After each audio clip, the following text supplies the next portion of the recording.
benefits advisory specialist.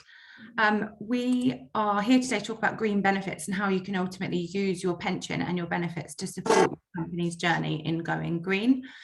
Just before I start that, just to make reference quickly, thank you to the Chamber, first of all, for letting me have the opportunity to talk to you all today. I am part of the sort of HR and recruitment sector, which I think has been renamed, and I can't remember the name of it, so apologies. But ultimately, there's a group of us that get together on a fairly regular basis. Hopefully, some of you have been to our sessions previously. And the purpose of that really is just to think about what can we talk to you guys about, what's topical for you, so that we can support you with your HR, recruitment, legal, etc.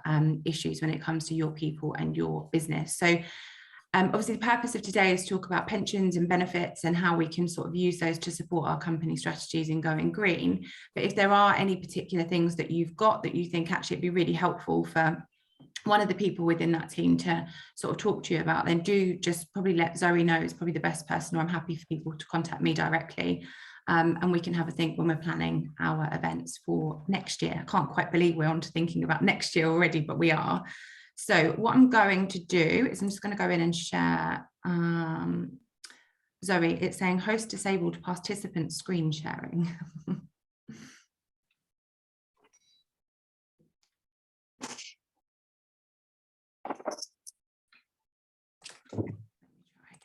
There we go. Excellent. So I was just saying to Zoe before everybody joined that actually it's going to be a strange day when we do these kind of things, if we do them again in person, because I'm quite used to doing them in my slippers now. So yes, your journey to going green in relation to your pensions and employee benefits. So what are we actually going to talk about today? First of all, I'll just give you a quick overview about EBCAM, who we are, our team. We're then going to talk about COP26, and this isn't necessarily an area of specialism. It's not what your average financial advisor necessarily specialises in, but the topics that we're covering today are really relevant in relation to the COP26 summit that is going on at the moment. So we'll just cover off briefly, what is it, what's happening, why does it matter? And then we'll go into what benefits could you offer that have a positive impact. We'll look at your pension in a bit more detail. And then if anybody has any questions, we can cover those off at the end, or feel free to pop them in the chat box.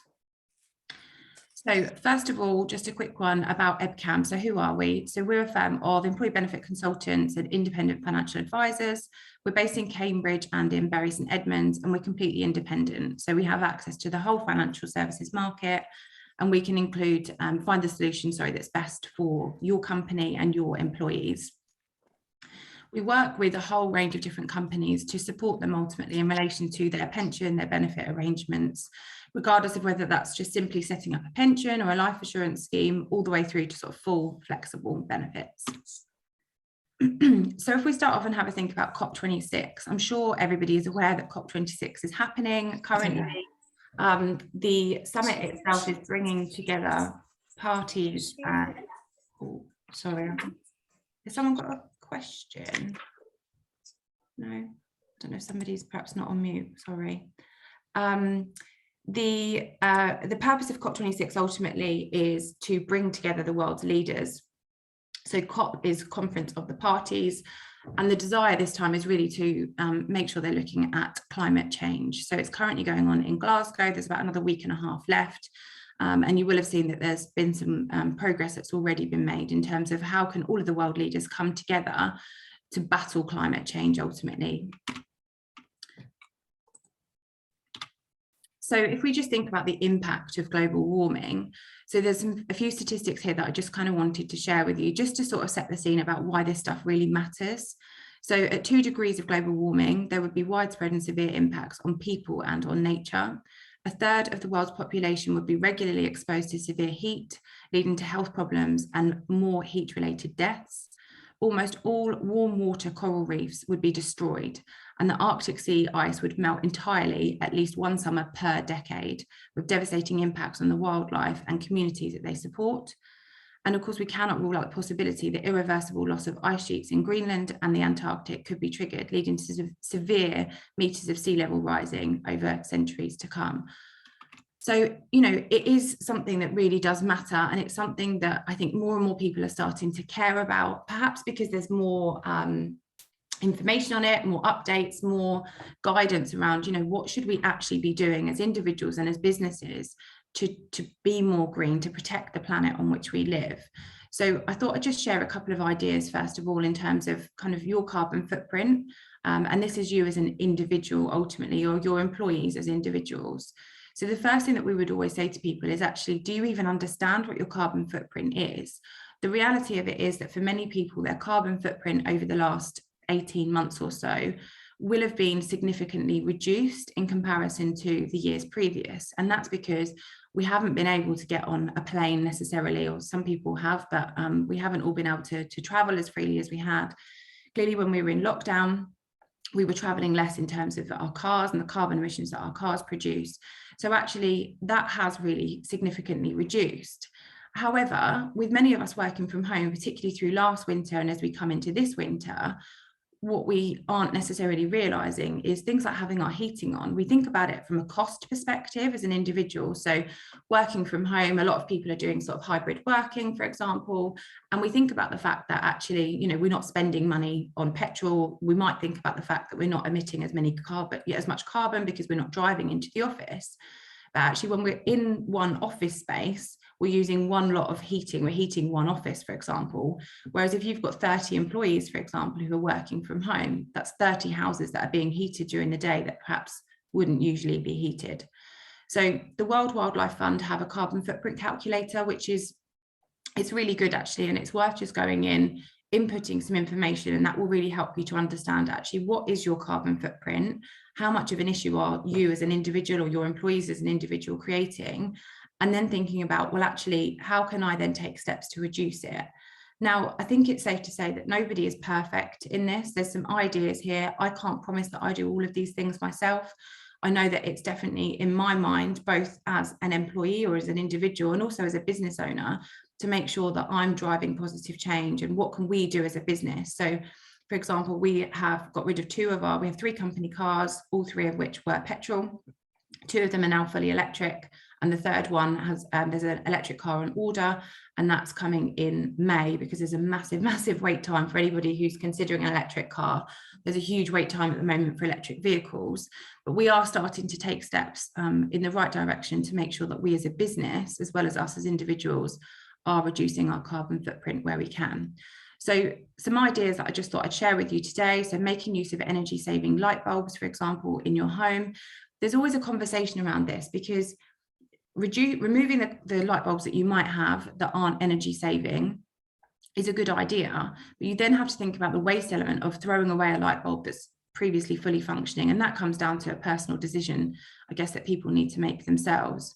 Changing to a plant-based diet is something that I think a lot more people are doing. So some people are practicing meatless Mondays, for example, and actually by doing that, it can cut your carbon footprint by up to 50%. So it's really quite a significant thing that practicing sort of a plant-based diet can have an impact. Reusing food waste. So rather than throwing your food waste in the bin, using it to make lunches, for example, for the next day, thinking about projects that you could contribute to that make a positive change, and also doing your homework, understanding actually climate change. What is it? How can I make a difference? And what is the impact? What's going to happen if I don't actually make any steps to change this? Instead of leaving appliances and lights on standby, for example, switch them off at the plug as soon as you're finished using them. I think we're all guilty of leaving things plugged in and just turning them off so they're in standby mode. But actually, again, that can have a really significant impact. Reducing, reusing and recycling plastic, glass and paper that you would otherwise have thrown away. Making sure that, if you've got a space in your house for a recycling bin, that you use it. If you've got in where I live, it's a blue bin, that's our recycling bin, making sure that you use it. In reality, there's an awful lot of stuff that we can recycle as individuals. And sometimes it comes down to perhaps laziness of washing things out, for example. But actually, if we're using those bins and we're actually recycling, then it's going to have, again, a really positive impact. Now, when I was putting these slides together, this really staggered me. So, for example, clothing is something that there has been more about in the press recently, about actually, instead of keep buying new or buying cheap clothing that doesn't last, actually either buying clothing that is better quality and therefore you'll get more wear out of, or actually not buying as much new clothing. So thinking about, if you've got a small hole in a jumper, for example, repairing it rather than putting it in the bin. And the UN's environmental programme have said that to create one pair of jeans, 3,781 litres of water is used or effectively wasted to make one pair of jeans. And I thought that was really, really interesting when I was pulling these together, because I would never have thought about the fact that water is being wasted ultimately to create one pair of jeans. So just some thoughts there, some things for you guys to think about. And again, perhaps, if you're a business that wants to do right by the world and you want to actively encourage your employees to make a positive change, there's some ideas here for what you can do with your team, or what you can promote with your team to help them to understand and to make a positive impact as well. But what about if your company pension and your benefits could help as well? So all of the things that we've talked about previously, or certainly some of them, are changes. So practicing meat-free Mondays, for example, not buying as much clothing. That's likely that they're lifestyle changes for people. But what about if you have a company pension, you have company benefits, and actually they could help to make a significant change as well? So what we've got here is some ideas, first of all, in terms of when you think about employee benefits, the kind of benefits that you can put in place that will help with this objective. So electric car schemes, so salary sacrifice car schemes, historically were only really for larger organisations. So you needed to really have a good 100 people, if not more, within your organisation to be able to offer your employees the opportunity to buy a car through salary sacrifice. And pay for it ultimately through their salary. But actually there's more and more companies that are coming into existence now who are focusing solely on electric vehicles. So some of the traditional providers are offsetting carbon. So if you set up a salary sacrifice car scheme and an employee couldn't afford an electric car, because electric cars are more expensive, and clearly, your employees have to make sure that any decisions that they make are cost effective for them. We wouldn't want somebody to, find themselves in financial difficulty as a result of ultimately trying to do their bit to save the planet. So that's really important. But companies some of the traditional companies that offered salary sacrifice cars are offering to offset the carbon that is emitted as a result of having a petrol or diesel car through their scheme. Or you could look into a fully electric car scheme. And these are much more widely available for smaller organisations now. There are certain credit checks and things that have to happen. And clearly you need to do your research to make sure that you were comfortable with how an electric car or salary sacrifice car scheme worked, and that you understood the impact on your business. Cycle to Work scheme, again, is something that's actually really, really simple for you to set up. And if you can actively encourage your employees to cycle to work rather than getting in their car, then again, that's only ever going to have a positive impact. There are also carbon offsetting benefits that you can set up through payroll, and that can either be giving your employee the opportunity to pay into it, or you can offset some of that cost yourself as an employer. So there are schemes, for example, where an employee can pay, £6 a month, I think, as a starting rate. And in exchange for that, they get entered into a prize draw to win some money or some prizes. And also the company are actively planting trees on their behalf to help reduce the carbon impact. The other thing as well is benefit statements. So some companies will still issue paper-based total reward statements that will set out, in the previous 12 months, we have paid you X amount of salary, X amount of bonus, we've paid for holiday, for example, which is this cost, or we've paid for a life insurance scheme, or... Right, it's 9.4 million Google. Sorry, I hear someone in the background there, sorry. So using paper-based total reward statements actually are harmful, because you're printing that you don't need to print. Ultimately, you're wasting paper. So thinking about how you can manage that online, so that employees, when they're already online, they're already using that electricity because they're on their computer for work purposes, can then actively see what their benefits are, managing benefits, and also thinking about your benefit providers.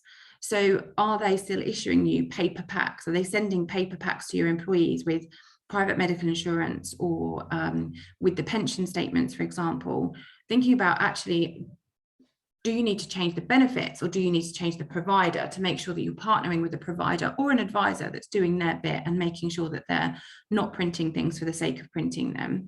And it's difficult, particularly around the pensions market, because there's an awful lot of legislation that comes with pension, and there's a requirement for pension providers to make sure that employees or individuals investing in pensions fully understand that some of the providers potentially may consider, if you ask them to, rather than posting things out, actually sending them via email. The pension plan itself, I'll come on to in a little bit more detail in a moment, because it's really interesting the impact that your pension is having on the climate crisis. And so many people will not be aware of it. And it will be an unconscious thing that they're doing, and just fully not being aware of the fact that their pension is having such a detrimental impact.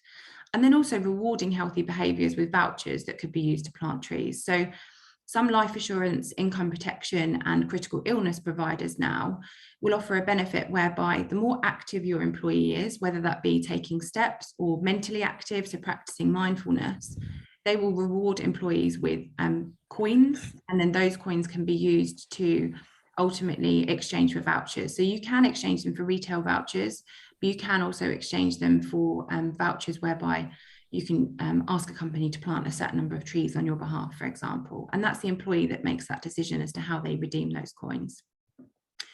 So I think there's some ideas there around sort of the wider benefits. I think, looking at your providers as well, or asking your advisor, we can work with our clients and potential clients to think about, which providers are the ones that are really standing up and making a difference here, or pledging to do so in the future, and which ones are just shying away from it, or aren't making an active decision or impact on changing things. So sometimes it doesn't mean that you have to introduce new benefits. And actually, some of the things noted here, there is very little or no cost to you as a business. And I think if you, as I said before, if you've got a strong CSR policy, if you've got a strong desire to be a business that stands up and says, do you know what, we're doing the right thing, and we're actively making decisions to make sure that we aren't having a detrimental impact on the climate crisis, there's some really straightforward stuff there that you can do that doesn't necessarily mean costing a fortune to your business. There's an organisation that I wanted to bring to your attention called Make My Money Matter. And I don't know whether anybody has heard of Make My Money Matter before. If you have, I'd be really interested to kind of hear what your thoughts are. But Make My Money Matter are ultimately an organisation that are trying to push financial institutions, pension providers to do the right thing and to consider the way that their pensions are invested, the way that they're investing their money as a business. And actually, if you make your pension greener, and we'll come on to what that actually means in a moment, it can be 21 times more effective at reducing your carbon footprint than giving up flying, going vegetarian, and switching energy provider combined. Because what a lot of people won't realise is their pension is invested in things that are harmful to the environment and ultimately are funding the climate crisis. So Make My Money Matter, they've got a video that I've got a link there at the bottom. I'd encourage you to go ahead and actually have a look at that and look into them. They've got some really, really good stuff. They're quite a quirky business. They've got some really interesting stuff on their website that, I think they're really making their mark now with a lot of pension providers. An awful lot of pension providers have either gone net zero or carbon neutral, or are doing so or committing to do so in the future, whether that be 2030, 2040 or 2050. And actually what Make My Money Matter are saying is, great, you've pledged that you're going to be net zero by 2050, but that's a long time away. And what can we do about it now to really encourage these pension providers that hold a mass of money to do the right thing with that money? And it doesn't necessarily mean that investing in a sustainable or socially responsible way means lesser returns when it comes to people's investments. Clearly, we invest into pensions with a view to maximising our return on that investment, building a pot of money for retirement. And clearly, we want that money to work as hard for us as possible. But because there are so many more funds now that people can invest in, they are actually generally performing as well as or as close to those funds that perhaps are investing in things that are harmful. And that's a very broad brush comment, and it's definitely not me giving anyone any advice to kind of go and invest in those funds. But what it is me saying is go and have a look at it, look at the past performance, benchmark it, against perhaps your standard pension provider default fund, for example, and think about, is it something that you want to ultimately give consideration to? Now, what's happened in the past doesn't mean that that's going to happen in the future. If a sustainable fund, for example, has performed better than a kind of a fund that's not investing in a socially responsible or ethical way, that doesn't mean that that's always going to be the case. Pensions are an investment. There's still a level of risk, and clearly you as a business and the individuals as employees have to make an active decision as to, how much risk are they willing to take. But it is certainly worth considering when you think about that 21 times more impactful, the change that actually changing the way that you invest your pension contributions can have. So if we think about pensions in a little bit more detail, each pension pot finances an average of 23 tonnes of CO2 emissions a year through its investment, which is massive. People are not aware that this is happening. They're not aware that their pension is investing in these harmful investments, so fossil fuels, aviation, nuclear power, coal mines, oil companies, companies in the meat trade, greenhouse gas polluters, deforestations, companies with no desire and no plan to reduce their carbon. And as a result of that, there's 23 tonnes of CO2 emissions per year from the average size pension pot that's being produced as a result of people investing in pensions. Now, that's the equivalent of burning 1,100 coal fires annually or using 940 propane gas cylinders. So that kind of gives you an idea as to how big an impact the pension is actually having. A company that has 50 employees is likely to finance around 1,150 tonnes of CO2 emissions per year, which is the equivalent of running 450 typical family cars for a year. So it's massive. The impact is huge. Somebody's asked a question about, do pension funds have to report their environmental impact? So they don't have to at the moment, but that will change in the future because more and more companies, as I say, are committing to being net zero, but they don't have to physically sort of report it at the moment. But I think definitely in the future, that will change.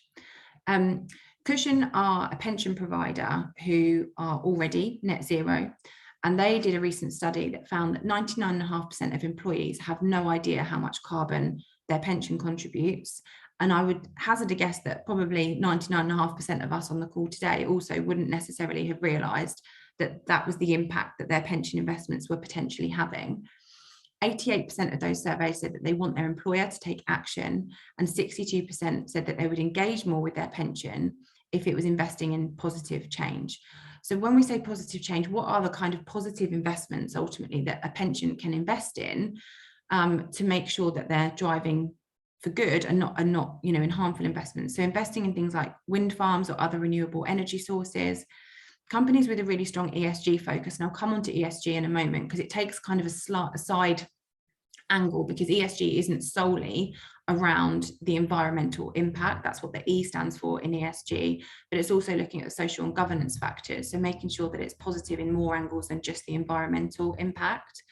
Investing in companies that are tackling climate change, companies who are spending their money to invest in positive change, and companies that are committed either now or in the future to actually being net zero. So if we think about ESG, ultimately ESG stands for environmental, social and governance. So it's also called sustainability in many cases.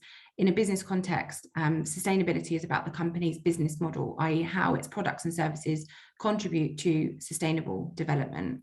So if we think about environmental, the environmental element will cover things like concerns about companies' impact on the natural environment, so climate change, biodiversity, carbon emissions, air and water pollution. So that's kind of the E element of ESG.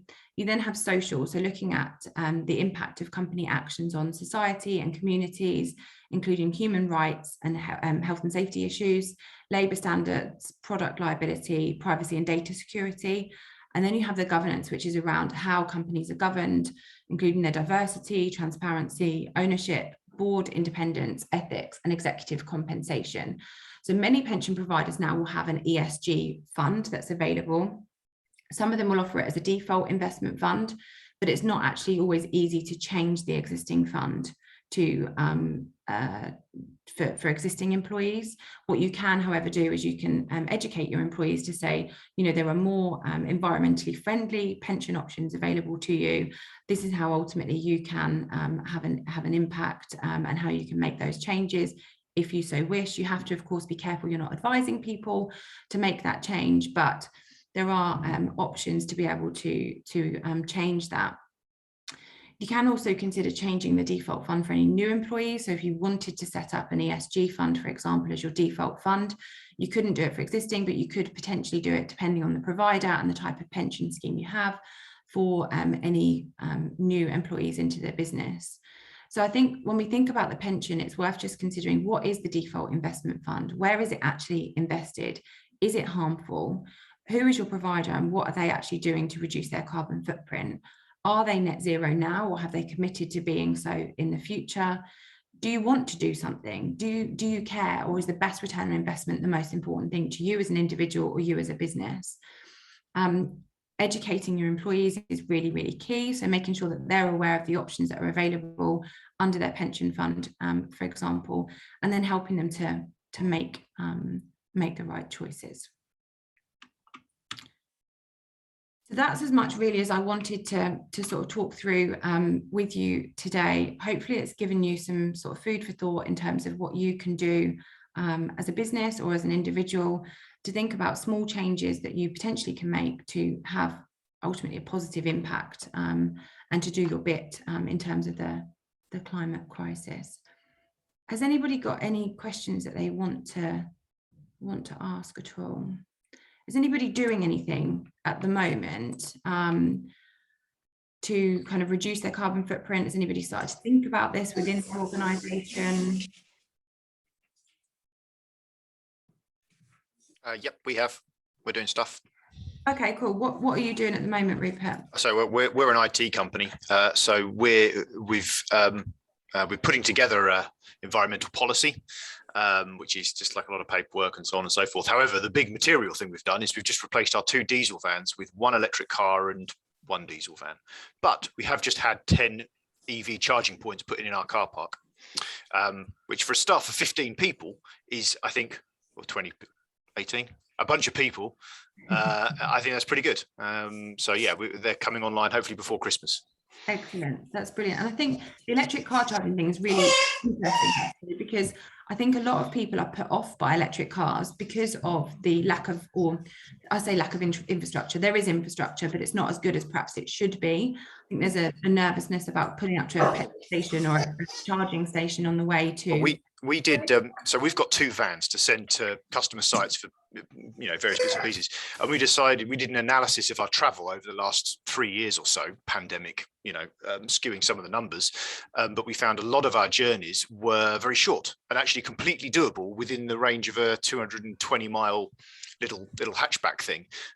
So there and back, and plug it in when you get back to the office. And the diesel van is there for, unfortunately, we have customers all over the UK, and sometimes we have to go and see them at zero notice with lots of stuff. And so we do have to have that. But yeah, we can immediately halve our CO2 emissions from vehicles just by doing that, and putting in charging points for the van. Well, the car, we might as well put it in for everybody else. So I've got a plug-in hybrid, my co-director's got an EV, and so it's going to happen. So, you know, why not? So we spent a fairly big chunk of cash having that custom put in. So that's our 2 pence worth. Yeah, really, really good. And it's great, like I said, that you've got those points at work, because that's where people ultimately, if they're coming into your place of work and that's where they're going to be during the day, they've got no need to, you know. So as a slight aside, we're giving that electricity to the staff for free.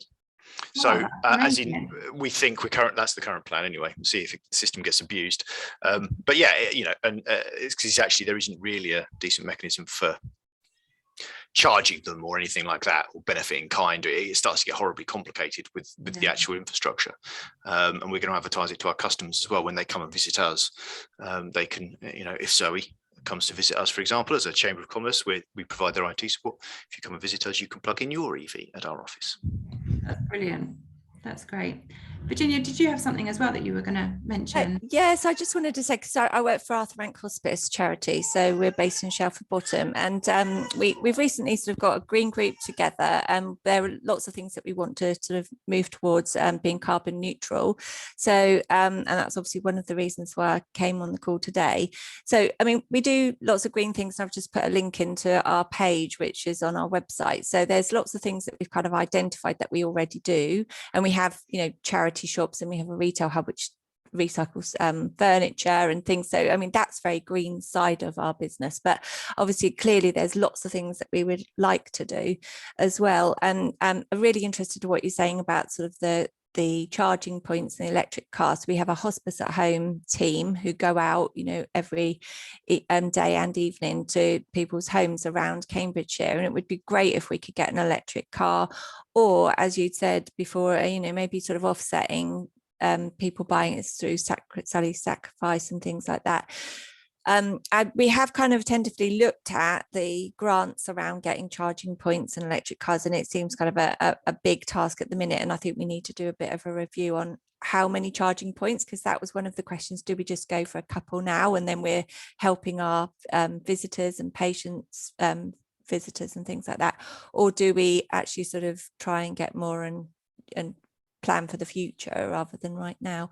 So sorry, I'm not really answering any questions. I'm asking more really. So there are lots of things that you kind of said there about the £6 a month to plant trees. So I'd like more information about that. That would be really interesting. And if anybody has got any ideas of where we could go to look at getting grants or funding for the electric charging points or the electric vehicles, or encouraging our staff to buy their own through salary sacrifice, that would be amazing. The salary sacrifice stuff I can definitely help you with, so I can send that over to you when I send over the information about the salary payments through salary for planting trees. The grant stuff isn't something that I've necessarily come across at the moment, but certainly I'm happy to have a look and see if there's anything I can find that might be helpful, unless anybody else on the call's got anything that they're able to share or want to share. I can certainly have a look, but it's really refreshing actually to know that companies are kind of taking steps in the right direction already, because I think Nikki has asked a question about what do you think the biggest challenges are that businesses will face in the next few years. And I think that there's an awful lot of things, but if we kind of think about it from this angle, I think it's going to be the pressure to keep up and the cost potentially in doing so. So this is where thinking about your quick wins, what can you do with what you've already got to make it greener, for example, is where companies will really find the best use of their time and their investment, really. Because I do think there will be more pressure put on businesses and on individuals really as well to make sure they're doing the right thing, and probably rightly so, to be completely honest, depending on how hard that pressure is and what that actually looks like. Because the interesting thing is that if we don't do something, we all are beginning to really recognize and understand the extent of what's going to happen as a result of that. So I think the cost is potentially going to be something that, and the pressure is something that's going to be really quite a challenge for organizations. The way I look at it is at CTM, our company, it should give us, being environmentally conscious like this, EV charging points, having a policy and so on, so it should give us a competitive advantage, in that common sense amongst the great unwashed masses should if you've got two IT companies, say, completely neck and neck in every regard, you would pick the one that is environmentally friendly, that has the EVs and so on and so forth. And our staff are more likely to stay with us if we can offer them free electricity and charging points and so on and so forth, than go somewhere else, which reduces our staff turnover, which improves our overall efficiency. So I think being tugging at people's heartstrings, should have that benefit for us and should give us that commercial advantage. It is a big investment. It does commit us to staying in the area for the next 5, 10, 15 years, because we're putting these points in, but it should give us the competitive advantage. That's my thoughts on it. And also, above and beyond that, actually, it's the right thing to do, isn't it? Yeah, and I think this comes back to what I said before about the benefit providers as well. So companies will typically choose a benefit provider, let's say for their life assurance, for argument's sake, based on cost and cost alone. But I think more companies are being are questioning now, well, actually, what is that company doing in terms of trying to reduce their carbon footprint? And if there's a small marginal difference, for example, or no marginal difference, people are going to be more likely to want to go with, as long as the claims experience and all the stuff that you need with that particular, as long as the service is there and you're getting the benefit that you want, actually, why wouldn't you have, you know, why wouldn't you go with a company, you know, like you say, Rupert, like yourself, when if you can offer the same service but in a greener way, effectively, you know, I think you're right from kind of it gives you the advantage. Absolutely, yeah. Excellent. Has anybody else got anything else that they kind of wanted to ask whilst we're here today? No. Okay. Well, Virginia, I'll send the information across to you. If anybody else has got any questions, then feel free just to contact me either on LinkedIn or you can contact me via email. But yes, thank you everybody for your time today, and yeah, good luck with it all.